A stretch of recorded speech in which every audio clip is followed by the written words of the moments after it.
What's up, guys? Boss Moves with Marv Horn here, coming with another action-packed, content-loaded video for you. So do me a favor, hit the like, hit the subscribe, and hit this little bell right here so you know when I'm coming with more juicy content. Let's get to it.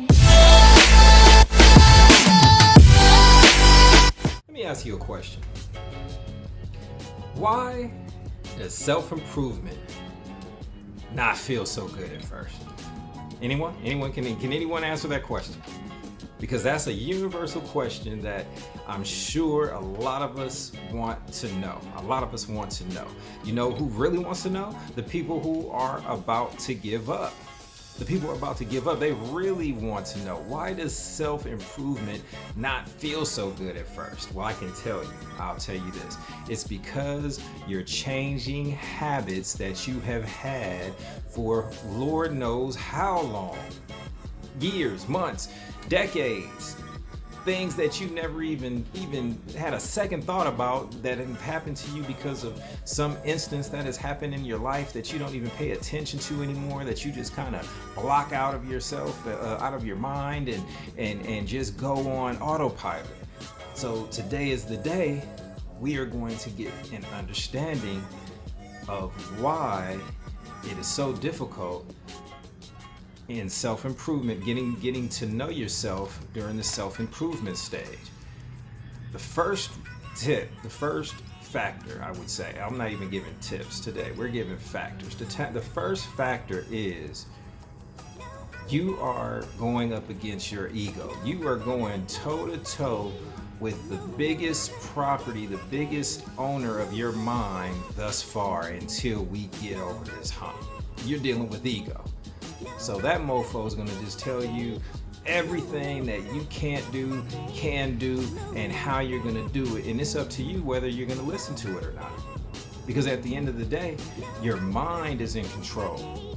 Sometimes our emotions, we let our emotions kind of dictate because they're so used to giving us what we want. When we're hungry, we just go automatically pull into the drive-thru and just grab a burger, and then we're satisfied. When we're hungry right now, we can go and get a microwave. We can throw a meal in the microwave. We can just do whatever it takes to satisfy our hungers, our wants immediately in this day and age. So the key thing is to really understand that your ego doesn't want you to win. Your ego wants you to stay the same. Your conscious wants you to stay the same. So every time you think you're going in the right direction, you have the energy and the motivation, and then things don't happen for you in the next couple of weeks. You can't turn tail and say, man, I knew this wasn't going to happen, because whatever you think whatever you think you are, that's who you are. So you have to get through those tough times. You got to get through that emotional time of quitting smoking after 20 years. Or quitting drinking coffee after 30 years in the business, and that was your morning pick-me-up. No more. If we want to take control over our lives and the functioning of our lives, we have to take control of our everyday thought process. That's including saying, oh, I don't want to get up this morning and work on my business. I don't want to put on those calls. I don't want to make those cold calls and get myself up at 5:30 in the morning to prospect for my business. Success doesn't happen that way. We have to put in the time. Even when we don't want to go to the gym, we need to go to the gym. Even when you don't want to make those calls, you have to make those calls.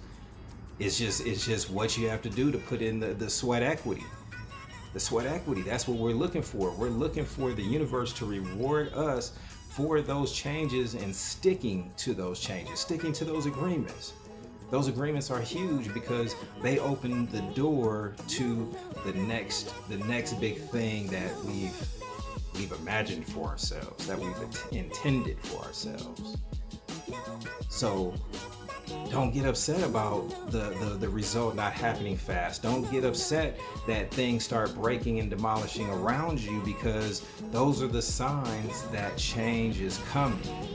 You may not think it's good change, but it's definite change, because it's rearranging everything to show you exactly where you are, exactly who people are, exactly what situations are, so that you can make the right decision and go in the right direction that's leading you to your destiny. So that should be exciting. You should be pumping your fist every time a glass breaks, because you know that a new set of glasses, a new set of china is on its way. But if you really, really want to get to understand just the power of your mind, and I'm blessed to have mentors and people that have kind of guided me into directions to work more from here instead of working more from here, fighting myself. So why don't you do me a favor? Click the link below, check out my free meditation, and get an understanding of where do you go from here. And it's always, if you look for the outer, you're going to get the same result. But if you go into the mind, you go into here, you're going to create brand new possibilities, brand new synapses, things that change things in a heartbeat, because you're ready for the task. So I appreciate you guys. If you really like and understand and you want to move forward with this word, please give me a like, give me a subscribe. And anytime you want to hear some good content, click the bell and I'll come running. Once again, thank you for joining. Peace.